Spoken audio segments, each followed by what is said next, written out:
ఏమండి, ఇది కూటమి ప్రభుత్వము. ఎవరైనా వాళ్ళు ఇండివిజువల్ ఉద్దేశాలు ఏదన్నా మాట్లాడినట్టు నేను పేపర్లో చూశాను. అట్లాగే ఎవరు ఒపీనియన్స్ వాళ్ళకి ఉండటంలో వ్యక్తిగతమైన ఒపీనియన్స్ ఉండటంలో దానికి మనం ఎవరు దాని మీద కామెంట్ చేయవలసిన అవసరం లేదు.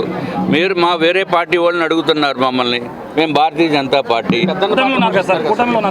కూటమిలో ఉన్నప్పటికీ కూడా అది చాలా టైం ఉంది. బోల్డ్ టైం ఉన్న దానికి ముందే మన ఊహాగానాలు చేయటం అనేది అప్రోప్రియేట్ కాదు.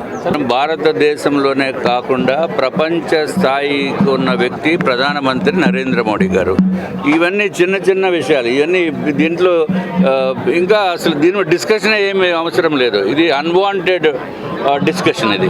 ఇటువంటి మాటలు ఇప్పుడే రావటం అనేది కరెక్ట్ కూడా కాదు. మీరు లేనిపోయిన పుల్లలు పెడుతున్నారు. ఏమి తక్కువ ఎక్కువ అనేది కాదు, కానీ ఏదైనా కూటమి ప్రభుత్వము నిర్ణయం ఏదైతే నిర్ణయిస్తారో ఆ నిర్ణయానికి ప్రతి ఒక్కరు కూడా కట్టుబడి ఉంటారు. ఒకవేళ ఓకే అంటే మీరు తీసుకోవడానికి సిద్ధంగా ఉన్నారు. ఒకవేళ విష్ణు కుమార్ రాజు గారు కరెక్ట్ పర్సన్ అనుకుంటే ఇది మీరు అనుకుంటున్నారు.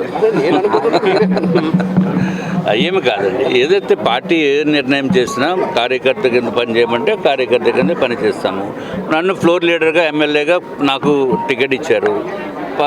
నెగ్గేమో ప్రజలు నెగ్గించారు. నెగ్గంటే నేను నెగ్గడం కాదు. ఇక్కడ రాష్ట్ర ప్రజలు, తర్వాత మా నార్త్ నియోజకవర్గ ప్రజలు నాకు ఓట్లు వేసి గెలిపించారు. అట్లాగే తర్వాత పార్టీ ఫ్లోర్ లీడర్గా నన్ను పని చేయమంది. ఫ్లోర్ లీడర్గా నాకు అవకాశం ఇచ్చారు. ఫ్లోర్ లీడర్గా నేను పనిచేస్తున్నాను.